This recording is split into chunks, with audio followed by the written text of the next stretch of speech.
So hey besties, let's go cook Sunday dinner. So this Sunday it was raining, it was cold, it was just making me feel in a kind of mood. So I wanted to go ahead and make me a comforting Sunday dinner. So I went on ahead in the freezer and I pulled out some drumsticks. And of course we had to defrost those and we had to get those all cleaned up. And I don't know what is going on with the lemons, but the lemon trees must be doing a big one because these lemons are huge, y'all. Did y'all see how big those lemon was? Now when I cook, I'm always going to clean my protein off. So I'm going to go ahead with some cool water, some lemons, and I'm just going to go ahead and fill through the chicken and make sure I pull all the fat off or anything that needs to be removed. After I got through that part, we're going to go ahead and switch it into another pan and we're going to start our seasoning. So I'm going to start with pouring some grapeseed oil over the chicken. That's going to be my binder to make sure that my seasoning is sticking to my drumsticks. After that, we're going to go ahead and use some soy, the low sodium one. After I get my low sodium soy in there, next we're going to add some of that orange pepper on the chicken. And I just like the way orange and chicken go together, so I'm going to go ahead and add it. Now don't add too much because it do got pepper in it and it does have some salt.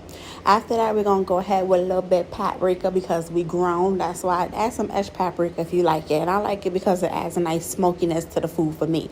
I don't know about anybody else. Of course, I'm going to let you guys know that we have our Pretty Girls No Flavor Cajun Hot and All-Purpose Seasoning Blend. I'll leave the link in the comment section below in case you guys want to go ahead and check it out. We do have bundles on the website available, so y'all go ahead and leave the link in the comments. I'm going in with some of that Pretty Girls No Flavor all-purpose seasoning, and I want to make sure that I season my chicken real good because I'm not going to have time to marinate it.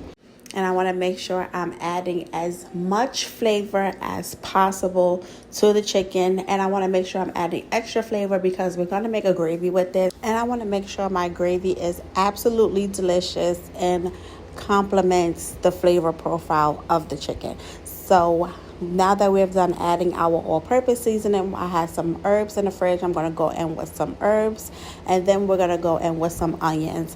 I like a lot of onions. My family likes onions, so I want to go ahead and add in extra onions. If your family does not like onions, make sure to leave the onions out, but I do think onion adds a nice flavor to the chicken, and it's also going to add a nice flavor to the juices that your chicken is going to create while cooking, which we're going to use those juices to make our gravy. I also have some peppers, some red peppers, some yellow peppers, some orange peppers, and a little bit of purple or red onion, whichever one you prefer to call it, that I had in the freezer that I had previously chopped up. So I'm going to go ahead and add those in there too. And then after I get all my ingredients inside of the pan, I'm going to go ahead and start mixing them up.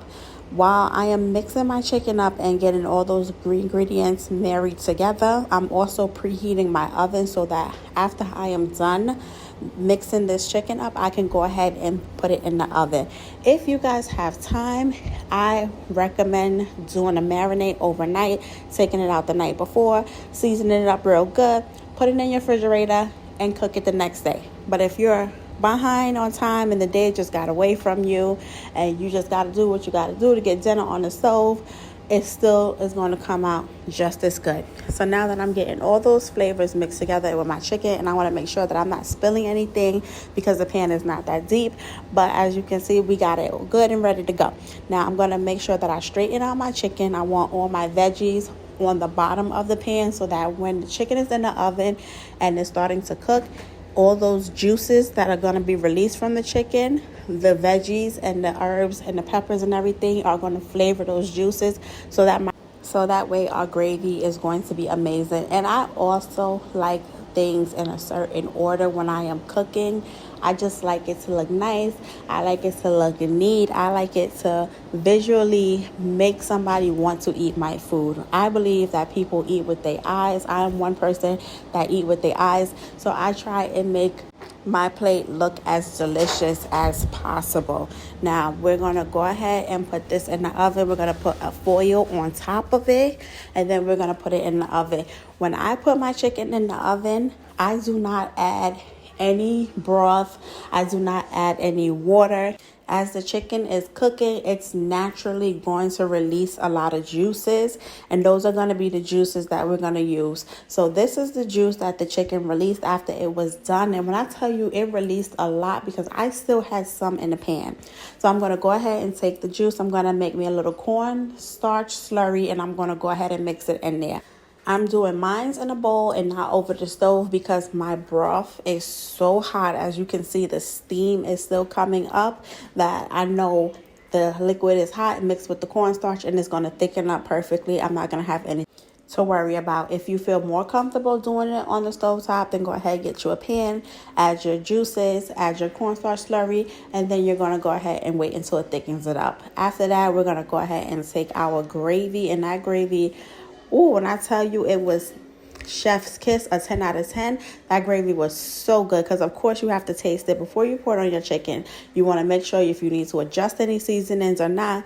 If you need to add something, take away something, add water, do it to your thickness. That's when you're going to do it before you pour it on your chicken.